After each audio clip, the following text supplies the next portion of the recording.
नमस्कार। आज हम दिल्ली को हिलाकर रख देने वाले एक बहुत ही दर्दनाक केस की परतों को खोलेंगे। ये कहानी सिर्फ एक अपराध की नहीं है, बल्कि ये कहानी है एक टूटे हुए भरोसे की और एक ऐसे सपने की जिसे बेरहमी से बुझा दिया गया। चलिए, कैलाश हिल्स हत्याकांड के सच को समझने की कोशिश करते हैं।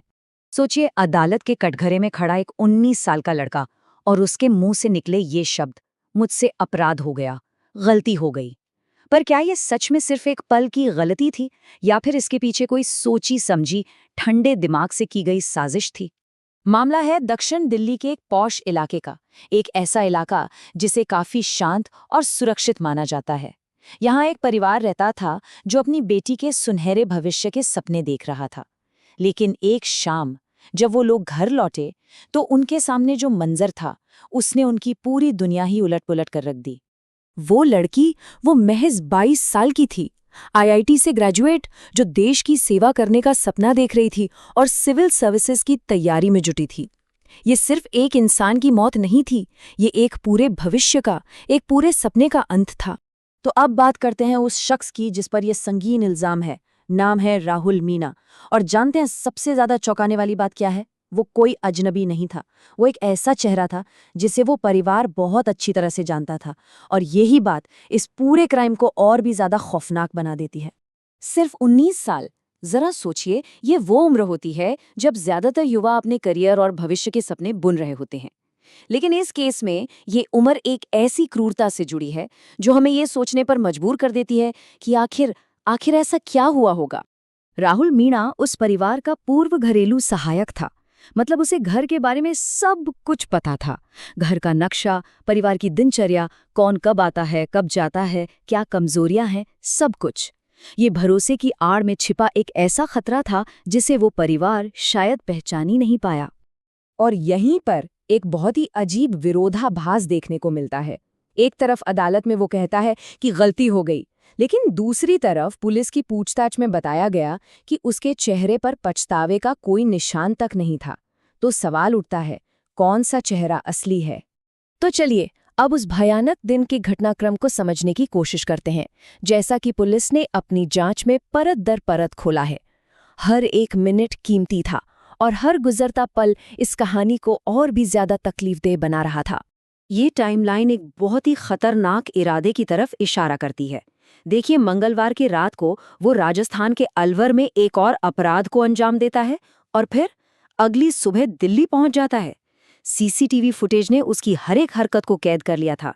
वो बड़े आराम से कॉलोनी में दाखिल हुआ, घर में घुसा और फिर फरार हो गया। सिर्फ 30 मिनट, सोचिए, आधे घंटे से भी कम समय। बस इतने से वक्त में एक जिंदगी खत्म हो गई, एक परिवार पूरी तरह से बिखर गया।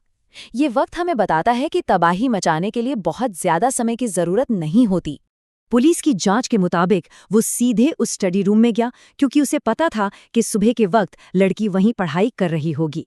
और उसके बाद जो हुआ वो क्रूरता की सारी हदें पार कर देने वाला था। हमला, लूटपाट और हिंसा, सब कुछ एक साथ। तो अब देखते हैं कि पुलिस ने सबूतों की इन बिखरी हुई कड़ियों को कैसे जोड़ा और मामले की तह तक पहुंचने की कोशिश कैसे की। क्योंकि ऐसे संगीन मामलों में हर छोटा सा सबूत भी बहुत मायने रखता है। पोस्टमार्टम रिपोर्ट के जो नतीजे आए वो दिल दहला देने वाले थे। रिपोर्ट साफ साफ एक भयानक संघर्ष की कहानी बयां कर रही थी। ये पता चलता है कि पीड़िता ने अपनी आखिरी सांस तक लड़ने की कोशिश की थी। पुलिस ने कोई कसर नहीं छोड़ी। क्राइम सीन से लेकर होटल तक की सीसीटीवी फुटेज को खंगाला गया, गवाहों से पूछताछ हुई, यहाँ तक कि उस ऑटो रिक्शा ड्राइवर को भी ढूंढ निकाला गया जिसने उसे छोड़ा था। बरामद हुआ सामान और डीएनए प्रोफाइलिंग, ये सब इस पहेली के वो जरूरी टुकड़े हैं जो एक मजबूत केस बनाने में मदद करेंगे। लेकिन ये कहानी सिर्फ दिल्ली तक ही सीमित नहीं थी। जब पुलिस ने गहराई से जांच की तो पता चला कि दिल्ली हत्याकांड से ठीक पहले एक और घिनौना अपराध हुआ था। मतलब 24 घंटे के अंदर इस एक शख्स ने 2 जिंदगियों को तबाह कर दिया था। जी हाँ, दिल्ली की इस घटना से ठीक एक रात पहले राहुल मीणा पर राजस्थान के अलवर में एक और महिला के साथ बलात्कार करने का आरोप है। ये हिंसा के एक बहुत ही खतरनाक पैटर्न की ओर इशारा कर रहा था। और अलवर वाले मामले में भी पीड़िता आरोपी को जानती थी। वो उसके एक दोस्त की पत्नी थी। ये एक बहुत ही परेशान करने वाला पैटर्न है, जहां भरोसे का इस्तेमाल एक हथियार की तरह किया गया। जब हम इन दोनों अपराधों को एक साथ रखकर देखते हैं, तो कुछ भयानक समानताएं साफ नजर आती हैं। दोनों ही मामलों में पीड़ित परिचित थे, समय का अंतराल बहुत कम था और हिंसा का स्तर वो बढ़ता ही जा रहा था। ये सब एक बेहद खतरनाक अपराधी की तस्वीर पेश करता है। फिलहाल जांच अभी भी चल रही है। पुलिस अलवर से लेके दिल्ली तक की घटनाओं की हर कड़ी को फिर से जोड़ रही है, ताकि एक ऐसा पुख्ता केस तैयार हो सके जिससे न्याय सुनिश्चित हो और कोई भी पहलू अनछुआ न रह जाए। आखिर में ये पूरा मामला हमें एक बहुत ही अहम सवाल के साथ छोड़ जाता है। किसी भी क्राइम का घटनाक्रम यानी उसकी क्रोनोलॉजी न्याय की तलाश में कितनी अहम भूमिका निभाती है।